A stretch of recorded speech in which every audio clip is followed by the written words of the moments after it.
오늘 본문의 제목으로 한번 따라서 합시다. 온 집안이 크게 기뻐하니라. 아멘. 여러분들 가정에 크게 기뻐하는 역사가 있기를 주님의 이름으로 축복합니다. 오래전에 교역자회에서 어디 모임을 가면서 차 안에서 들었던 에피소드입니다. 한번 전하기도 했고요. 오랜만이니까 다시 한번 이 말씀을 준비하면서 생각이 났습니다. 어느 시골 교회에 전도사님이 부임을 내서 첫 설교를 하게 되었습니다. 굉장히 떨리는 마음으로 설교를 하면서 오병이어의 기적을 설교를 했는데 이렇게 설교를 했습니다. 여러분, 예수님께서 보리떡 5,000개와 물고기 2마리를 가지고 5명을 먹이고 12바구니가 남았습니다. 그랬더니 아직도 못 알아듣는 사람들도 있습니다. 앞에 앉았던 장로님이, 전사님 그런 거라면 저도 할 수 있겠습니다. 깜짝 놀라, 어떻게 할 수 있습니까? 보리떡 5,000개 가지고 5명 먹이는 거야. 얼마든지 할 수 있습니다. 그래서 아차, 내가 실수했구나 생각을 했다는 거예요. 다음 주일날 이번엔 정신 바짝 차리고 예수님께서 보리떡 5개 물고기 2마리를 가지고 5,000명을 먹이고 12바구니가 남았습니다. 장로님 이것도 할 수 있습니까? 라고 그랬더니 할 수 있겠습니다. 그래서 어떻게 하십니까? 그랬더니 지난주 먹이고 남은 것 갖고 먹이면 됩니다. 그래서 한참 웃었어요. 그러고서 세월이 지나서 또 다른 모임이 있을 때 어떤 분이 그런 얘기를 했습니다. 역시 옛날에는 시골에 신학생들, 전도사님들이 시무를 많이 했거든요. 사역자들이 부족할 때니까. 그래서 전사님이 부임을 해서 갔습니다. 첫 주에 설교를 이제 정말 최선을 다해서 하고, 그리고 사택이 보통 교회 예배당 뒤에 있으니까 사택에 들어가는데 장로님들이 2분인데 2분이 사택에 찾아오셨습니다. 오셔서 하시는 말씀이 봉투를 하나 주면서, 전사님 죄송하지만 한 주간만 기도원에 좀 다녀오시면 좋겠습니다. 그래서 알겠다고 얘기를 했는데 좀 떨떠름한 거예요. 설교 한번 들어보고 설교를 잘했다 못했다 판단하시고 설교가 부족하다고 기도원에 다녀오라고 하면 그 시어머니들 같은 그런 느낌이 들었지만, 겸손한 마음으로 한 주간 가서 금식하고 열심히 기도하면서 준비하고 2번째 주일 와서 설교를 했습니다. 정말 자기네로서는 최선을 다했다고 생각을 하는데 저녁에 장로님들이 또 찾아오셨어요. 또 봉투를 내놓는 거예요. 차라리 봉투를 내지 말든지 찾아오질 말든지 그래야 되는데, 그래서 알겠다고는 얘기했는데 이제는 섭섭한 거예요. 그래서 스스로 생각할 때, 만약에 내가 한 주간 더 기도하고 와서 또다시 이런 일이 있으면 그때는 나 잊지 말라는 얘기가 똑같으니까 보따리 싸는 거다, 이렇게 결심을 하고 2주간 기도원에 올라가서 기도하고 그리고 내려와 설교했는데, 그 다음 3번째 주일날 저녁 예배를 마쳤는데 장로님들이 찾아오셨을까 안 찾아오셨을까, 이게 관건인데 아시는 분은 답을 문자로 해주시기 바랍니다. 또 찾아오신 거예요. 그러면서 장로님들이, 전사님 저희들이 하는 일에 대해 굉장히 섭섭하셨죠. 용서하십시오. 그러면서 자초정 얘기하는 얘기가, 성도 가운데 폐결핵 만기 환자가 있어서 임종을 오늘 내일 했다는 거예요. 그런데 만약에 전사님이 계신 가운데 이분이 돌아가시면 전사님의 장례를 집례를 해야 되는데, 아직 젊은데 옛날에는 폐결핵으로 돌아가신 분들이 많았거든요. 그리고 임종 직후가 또 굉장히 많이 균이 나온다, 그런 말을 어렸을 때 들었거든요. 그렇게 되면 전사님 앞길이 창창한데 이 사역을 감당하는데 지장이 될 것 같아서 한 주간만 기도원에 다녀오시면 돌아가실 줄 아는데 안 돌아가셨어요. 그래서 2번째 주일 할 수 없이 올라가시라고, 전사님한테 그 얘기를 하고 올라가시라면 올라갈 수 있겠습니까? 근데 2째 주 갔었을 때 돌아가셔서 저희들이 장례를 잘 모셨습니다. 그렇게 얘기를 하는데 전사님이 얼마나 부끄러운지, 장로님도 그런 뜻을 모르고 제가 오해했던 거 용서해달라고 그렇게 기도하면서 잘 감당했다는 얘기예요. 세월이 지나서 2 교회 얘기를 생각을 해본 거예요. 첫 번째 교회는 전사님도 실언을 했고 그걸 또 장로님 앞에서 받아가지고 성도들 앞에서 망신 주고 또 그걸 만회해 보겠다고 장로님 이것도 할 수 있습니까? 라고 하는 관계 속에 두 번째 교회는 서로를 위하고 생각해서 그렇게 해줬던 이러한 모습, 두 번째 교회가 우리 오정성학교의 모습인 줄로 믿습니다. 저는 그런 생각을 항상 갖고 늘 감사하게 생각을 하는 것이죠. 자, 오늘도 이 말씀을 통해서 우리가 한번 생각해 보려고 하는 것은 이번 주 우리 총회 개혁신보 신문이 나왔습니다. 모든 교단이 총회를 하게 되면 교세를 발표하는데 우리 교단은 작년 한 해 동안에 교회 수는 한 교회가 늘었어요. 한 교회가 늘었어요. 그건 참 감사한 일이죠. 그런데 교세를 보면 작년 교인이 4,400명이 줄었어요. 4,400명이 줄었어요. 교회 학교는 더 말할 것 없이 많이 줄었고요. 그러면 주요 7개 교단들도 다 발표를 내면 몇십만 명씩 줄었거든요. 그럼 최소한도 전체로 보면 이 한국교회가 200만 명은 충분하게 줄었다는 얘기거든요. 이만큼 교세가 줄어든 이유는 코로나로 인해서 모이지를 못하니까 오랫동안 참석하지 않으면 자연 도태가 되어지고 온라인 예배를 드린다고 하지만 처음에는 꼬박꼬박 시간 맞춰서 잘 드렸지만 나중에는 이 시간 못 들으면 나중에 들으면 되지 그러다가 또 잊어버리고 그렇게 넘어가고 하니까 신앙이 다 내려가는 그런 상황이다.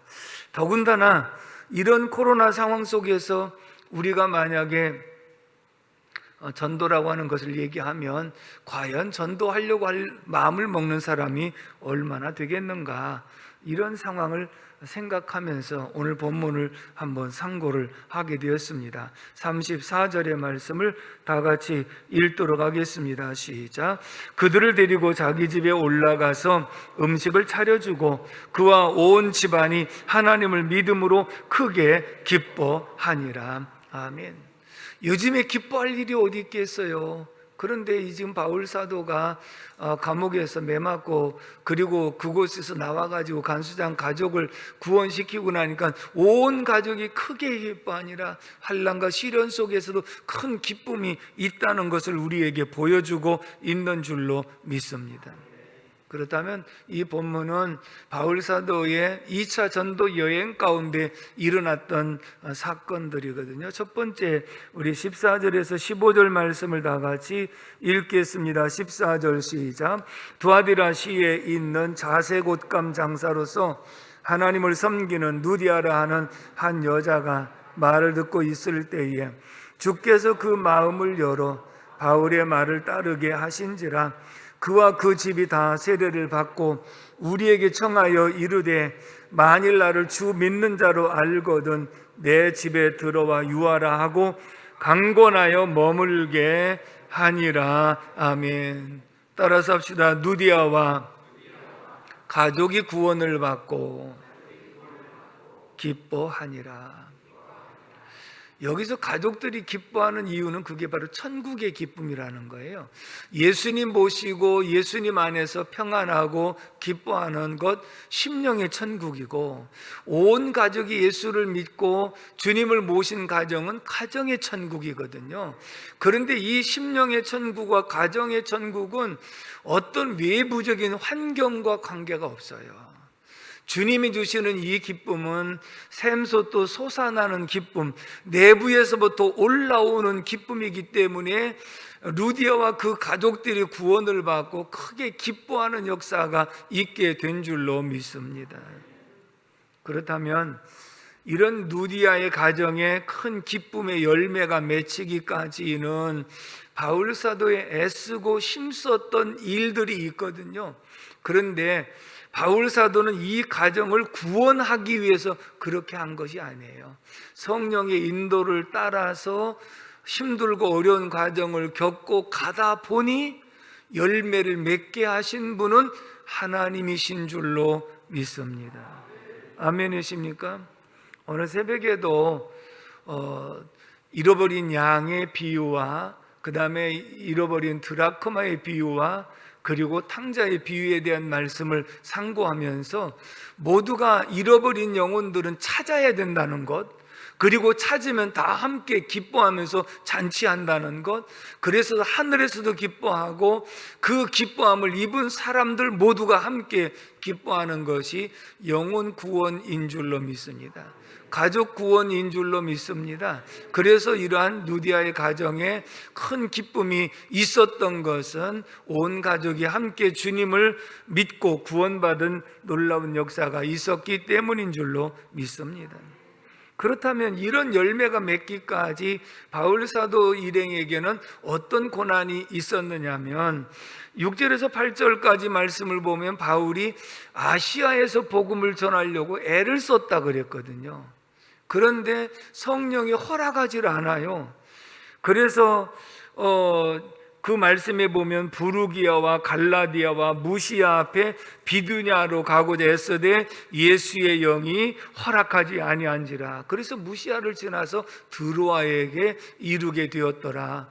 우리 소아시아 7교회의 성지순례를 갔다 오신 분들은 조금 더 들으면 설명이 되고 이해가 되는 것은 드로아는 터키 지방입니다.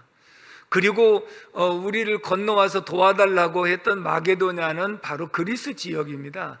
그 양쪽의 사이에는 에게의 큰 넓은 바다가 가로막아 있기 때문에 쉽게 갈 수 있는 거리가 아니고 육로를 통해서 가게 되면 버스로도 하루를 더 걸려야 되는 이런 상황이니까 아주 먼 거리거든요. 그 바울 사도는 이쪽 아시아 쪽을 향해서 복음을 전하고 싶어서 애를 썼어요. 여러 지역으로 다니면서 애를 썼어요. 근데 주의 영이 허락하지 않아서 할 수가 없어서 드로아까지 왔는데 그날 밤에 환상 중에 마게도냐 사람이 건너와서 우리를 도와달라. 그래서 이것이 하나님의 뜻으로 알고 이 드로아를 통해서 11절 말씀을 한번 읽어보도록 하겠습니다. 11절 시작. 우리가 드로아에서 배로 떠나 사모들에게로 직행하여 이튿날 네아폴리로 가고. 드로아에서 배를 탔어요.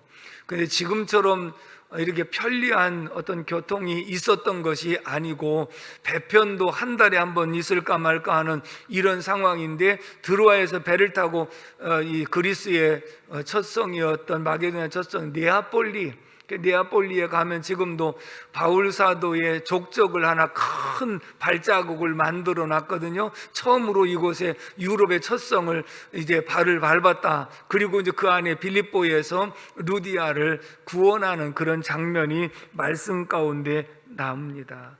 그렇다면 오늘 우리는 바울과 우리의 입장을 바꿔놓고 한번 생각해 볼 필요성이 있습니다. 왜냐하면 전도는 하는 것은 다 좋은 일이잖아요. 그러면 전도는 아무 데서나 누구에게 하면 되지. 내가 이렇게 하고자 하는데 하나님이 자꾸 막으시고 그리고 결국은 이 마게도냐로 이동해서 하게 하시니까 좀 얼마나 답답합니까? 전도하라기도 사실 쉬운 것 아닌데 애써서 전도하려고 하는데 그걸 막으시고 자꾸 허락하지 않으시고 그리고 먼데 또 마게도냐까지 건너가서 하라고 하니까 얼마나 힘들었겠어요? 그렇지 않으면 사람이 누구든지 자기가 하고 싶을 때 하면 훨씬 더 일이 수월한데 하고 싶은데 막으시고 또 하기 싫은데 안 가고 싶은데 멀리까지 또 가라고 하니까 사실은 답답하기 그지없는 이런 상황이었다. 근데 그렇게 하신 이유가 뭐냐? 따라서 합시다. 전도는 내가 하는 것이 아니라 성령의 인도하심과 도우심이 있어야 한다. 아멘이시죠? 이거예요. 하나님이 준비된 영혼을 준비해 놓으시고요, 하나님께서 우리에게 마음에 감동을 주사 그 사람을 만나게 하시는 거예요. 내가 아무개 찾아가고 누구 전도하고 분명히 내가 하고자 할 때 하는 것도 필요해요. 그렇지만 그런다고 해서 다 된 것이 아니라 내가 하고자 할 때 하나님이 주신 마음으로 하나님의 뜻이라면 되는 거예요. 그런데 내가 가기 싫어도 그런 마음을 주어서 갔더니 준비된 영혼을 만나게 하셔서 하나님께서 구원의 역사를 이루시는 줄로 믿습니다. 아멘이시죠? 그러니까 결국은 바울 사도가 드로아에서 네아폴리로 가게 된 것은 무엇이냐면, 내가 누디아를 구원하기 위해서 가야 한다, 전혀 만날 생각도 못하고 염두에 두지 않은 것입니다만, 다만 성령의 인도를 따라서 도착을 했거든요.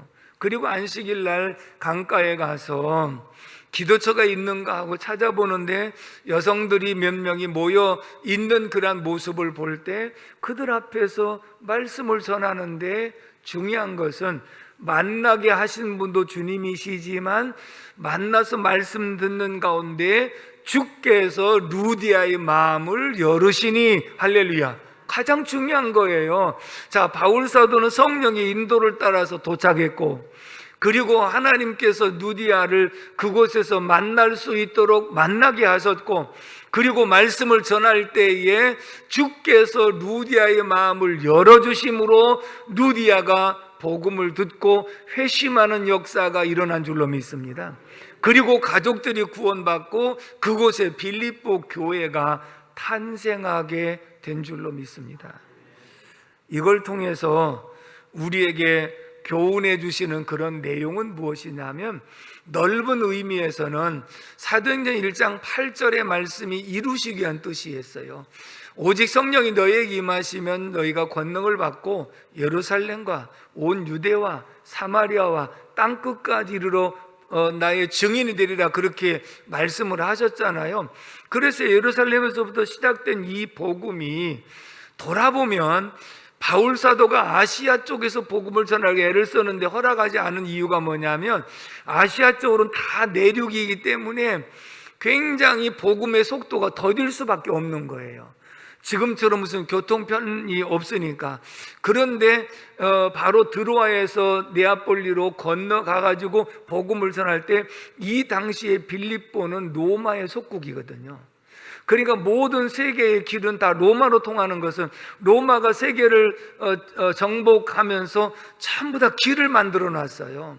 그렇기 때문에 훨씬 더 이 교통이 발전하고 하니까 바로 유럽 첫성에 복음의 교두보를 만들어 놓고, 여기서부터 확산되는 속도가 훨씬 더 빨라서 미국을 통해서 대한민국으로 제3세계로 이 복음이 효과적으로 전파된 줄로 믿습니다.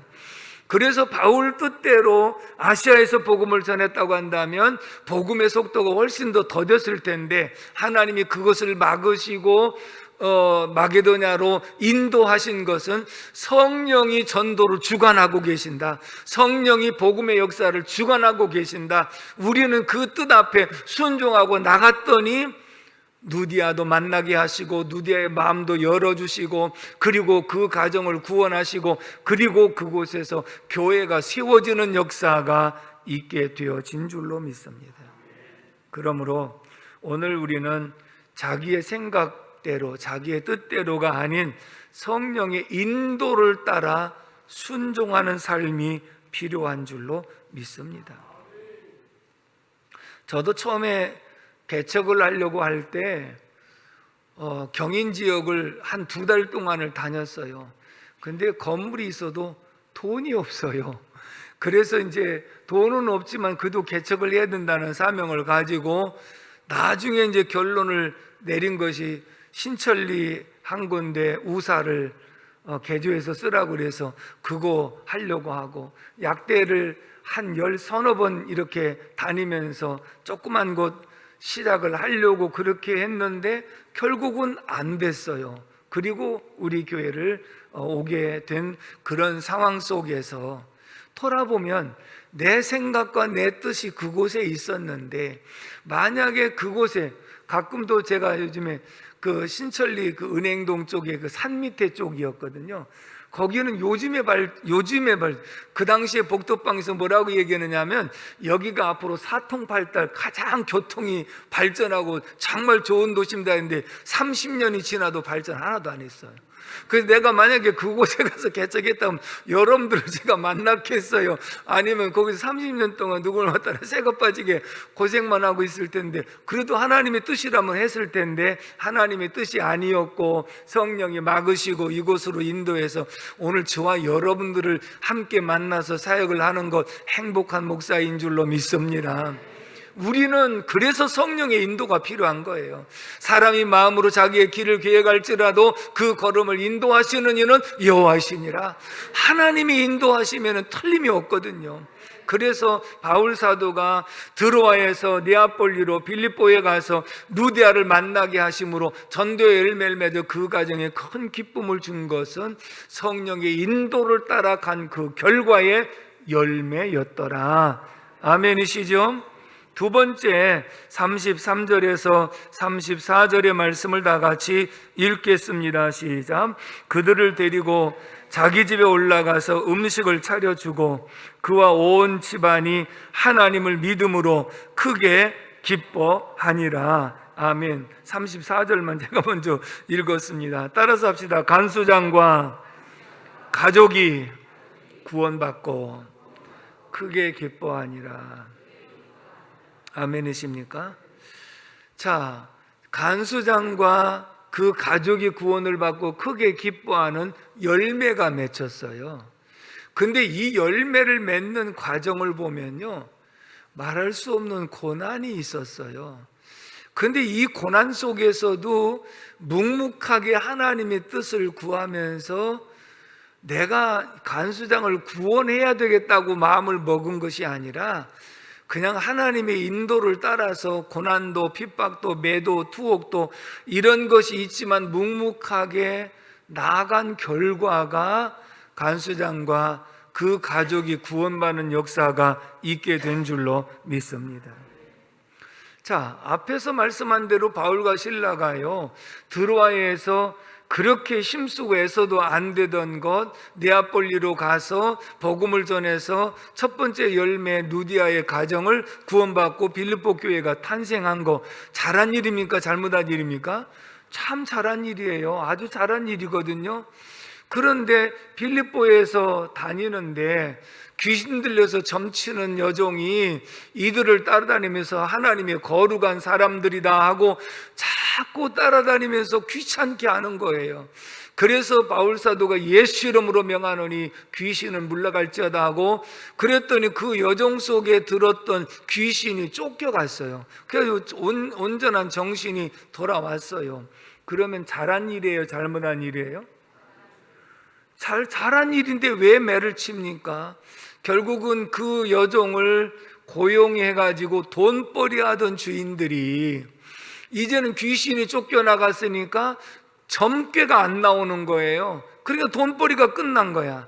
그러니까 이제 화가 나가지고 고발을 해가지고 사람들을 동원시켜서 잘못된 교훈을 전한다 그러면서 매를 심하게 치고, 그리고 옥에다가 가두는데 깊은 옥에다가 가두고, 그 다음에 양 손목과 그 다음에 발목에다가 착고까지 채워갖고 벽에다 딱 붙여놓은, 이건 사형수들에게나 할 수 있는 그런 일들을 지금 하고 있거든요.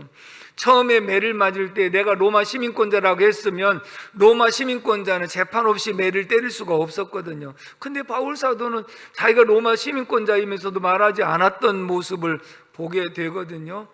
자, 그렇다면 지금 여종의 귀신을 내어 쫓아준 것도 잘한 일, 누디아의 가정을 구원한 것도 잘한 일, 그런데 오히려 잘하고 잘 해놓고 나서 매도 실컷 얻어맞고, 그 다음에 또 묶여서 감옥에 갇히고, 그것도 사형수들이나 갇히는 깊은 감옥 속에 갇혀 있으니, 바울 사도와 실라가 생각할 때 하나님 입장을 바꿔놓고 생각해요. 저 같은 경우에 하나님 입장을 좀 바꿔놓고 생각해요. 제가 뭘 잘못했습니까? 제가 잘못한 것이 있어서 내가 이런 어려움을 겪는다면 마땅히 제가 당할 것입니다. 그런데 지금 내가 잘못한 것이라고 하는 것은 귀신 내어 쫓아준 게 잘못한 것입니까? 그래서 얼마든지 항의도 하고 하소연도 하고 할 수 있음에도 불구하고 그런 말을 하지 않잖아요. 간 수장이 처음부터 그런 모든 것을 봅니다.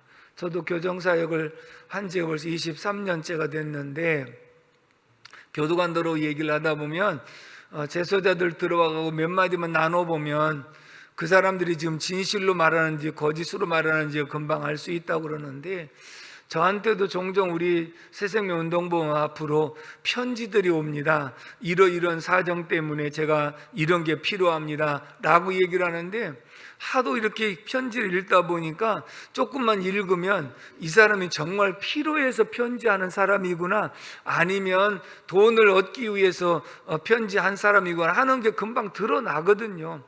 간수들은 충분하게 죄수들의 모습을 다 이미 봤기 때문에 그날 밤에 이렇게 생각했을지 모릅니다. 오늘 저녁에 또 난리가 났겠구만, 잠도 다 잤겠구만. 왜냐하면 사정을 들어보니까 억울하게 이제 끌려왔고 매를 맞고 왔으니까 우리를 아프다고 이제 막 소리 지르기도 하고, 그 다음에 내가 무슨 죄가 졌느냐고 우리를 여기서 석방시켜달라고 이렇게 외칠 것으로 생각을 했는데 의외입니다. 너무너무 조용합니다. 근데 한밤중에 이 두 사람이 일어나서 찬송을 하고 기도를 합니다. 이해가 안 되는 거예요. 그래서 이 간수는 그 말을 듣다가 깜빡 잠이 들었는데 하나님이 역사하셔서 갑자기 그 근방에 지진이 일어나게 하시고, 옥토가 움직이더니 옥문이 저절로 열리게 하시고, 묶였던 착고가 풀어지면서 간수장이 놀래가지고 깨어서 죄수들이 다 도망한 줄 알고 자결하려고 할 때에 우리가 여기 있다 아무 일도 하지 말라, 등불을 달라고 해서 등불을 켜서 들어가 보니 도망가지도 않고 그대로 있다. 놀란 거예요. 그래서 간수장이 이렇게 물어옵니다. 선생들아, 내가 어떻게 하여야 구원을 얻겠느냐라고 물어옵니다. 여기서 내가 어떻게 구원을 얻느냐고 하는 이 말은 어떻게 영생을 얻는다는 그 관심이 아니에요. 내가 어떻게 하면 당신들과 같은 믿음을 가질 수 있겠느냐? 당신들이 내가 볼 때는 정말 신실한 믿음의 사람 같은데 어떻게 하여야 나도 그런 모습을 가질 수 있겠느냐? 왜?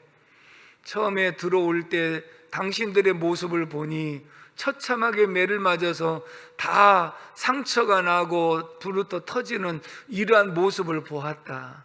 그러면 보통 사람 같으면 틀림없이 저녁에 아프다고 하고 소리 지르고 억울하다고 하고, 죄가 짓고 들어온 사람들도 억울하다고 그렇게 얘기를 하는데, 틀림없이 그럴 줄 알았는데 너무나도 조용하고 잠잠했다. 그러더니 그 속에서 찬송이 나오고 기도가 나온다? 이해가 안 됐다. 그렇다면 당신들은 도대체 어떤 사람들이기에 그런 환난과 시련 속에서도 찬송할 수 있고 그런 환난 속에서도 기도할 수 있는 사람인가? 어떻게 하여야 나도 그런 사람이 될 수 있겠는가? 라고 하는 질문이에요. 그러면 바울과 실라도 우리와 똑같은 사람인데 어떻게 이렇게 할 수 있었는가? 간수장을 구원하기 위해서 그랬다? 아니에요. 그런 거 아니에요. 하나님에 대한 신뢰가 무한하기 때문에 그런 거예요. 하나님, 우리가 매맞고 있는 것, 감옥에 갇힌 것, 이 답답한 심령을 하나님은 다 보고 계십니다. 알고 계십니다. 그럼에도 불구하고 묵묵하신 것은 분명히 여기 하나님의 뜻이 계실 것입니다.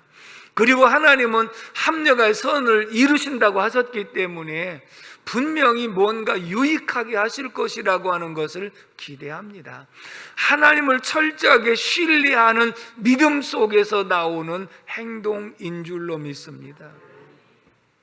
그런 믿음의 신뢰가 결국은 하나님의 강권적인 방법으로 옥문을 여시고 착고를 풀게 하시고 그리고 자유의 몸이 되게 한 다음에 바로 주 예수를 믿으라, 그리하면 너와 네 집이 구원을 얻으리라 하신 이 말씀을 통하여 바로 간수장이 그들을 집으로 모시고 가서 식구들까지 다 세례를 받게 함으로 그 온 집안이 크게 기뻐하니라. 너무 멋있는 그런 삶의 모습을 볼 수가 있습니다. 결국은 우리가 주 예수를 믿으라 그리하면 너와 네 집이 구원을 얻으라고 하는 이 말씀은 누구든지 주 예수를 믿어야 구원을 받는 줄로 믿습니다. 그리고 온 가족들도 주 예수를 믿어야 구원을 받는 줄로 믿습니다. 그러나 주 예수를 믿는 사람이 가정에 먼저 있으면 이 복음을 그들을 통해서 빨리 전해 들을 수 있기 때문에 유익하고, 그 다음에 먼저 예수 믿는 사람이 있으면 그들의 변화된 모습을 보고 역시 예수 믿고 나니까 달라졌구나, 예수 믿고 나니까 변화가 되었구나 해서 감동받아서 더 빨리 예수를 믿을 수도 있다. 그래서 주 예수를 믿으면 너와 네 집이 구원을 얻으리라고 말씀하고 있는 줄로 믿습니다. 옛날에는 은혜 받았다는 사람들이 삶 속에서 모범을 보여주지 못함으로써 오히려 전도길을 막는 경우가 많았습니다. 지금은 열정도 식어졌지만 옛날에는요, 부흥사가 한번 와서 부흥회를 하면 그 사람 따라다니느라고, 기도원에 집회하면 기도원 가고, 다른 교회 집회한다면 그래서 아주 1년 내내 부흥회만 따라다니는 파들이 있었거든요. 보따리 싸갖고 다니면서. 그 다음에 자기는 은혜 받았다고 하면서 보따리 싸갖고 금식하러 간다, 기도원 간다, 애들도 안 돌보고, 그리고 남편도 안 챙기고 이러면서 하니까 자기는 은혜 받았다고 그래서, 나 어떤 남편이 이제 굉장히 좀 심한 소리를 했답니다. 당신이 은혜 받았다고 한다면 더 잘해야지, 그럴 수 있느냐고 그랬더니 사탄이 역사한다고 그러면서 보따리 싸갖고 집을 나갔다는 거예요. 그 목사님이 찾아와서, 목사님, 사탄이 뭡니까? 내가 사탄이라는 사탄의 정체가 뭡니까? 라고 그렇게 물어봤다는 거예요. 여러분, 진정한 은혜 받은 사람이라고 한다면 환난이 있어도 핍박이 있어도 어떤 상황 속에서도 은혜 받기 전보다 받은 이후에 가정을 더 잘 돌보고 살피는 것이 은혜 받은 사람의 모습인 줄로 믿습니다. 제가 이곳에서 설교를 한다 할지라도 저의 삶이 엉망으로 살아간다면 누가 저의 설교를 듣고 신뢰를 하겠습니까? 그렇기 때문에 여러분들에게 무엇을 보여주기 위해서 살아가는 것은 아니죠. 아침에 올 때 설교를 들으면서 어떤 조봉희 목사님이 설교하시면서 그런 내용을 말씀하신, 진실한 말은 진실한 마음에서 나오는 것이다. 누구에게 보여주려고 진실한 척 한다고 해서 그게 진실한 말로 들리는 게 아니고, 진실한 마음이 있어야 진실한 말이 나오게 되는 것이다. 좋은 나무가 되어야 좋은 열매가 맺게 되는 것이다. 오늘 바울 사도와 실라가 좋은 나무가 되어지고 하나님을 무한 신뢰하는 이 속에서 그런 고난도 매맞음도 투옥된 것도 참고 견디고 기도하고 찬송할 때 하나님이 역사하셔서 간수장과 그의 가족을 구원시키는 열매가 맺혀진 줄로 믿습니다. 사랑하는 성도 여러분, 오늘 말씀에 보면 우리가 요즘 기뻐할 일이 뭐가 그렇게 있겠습니까?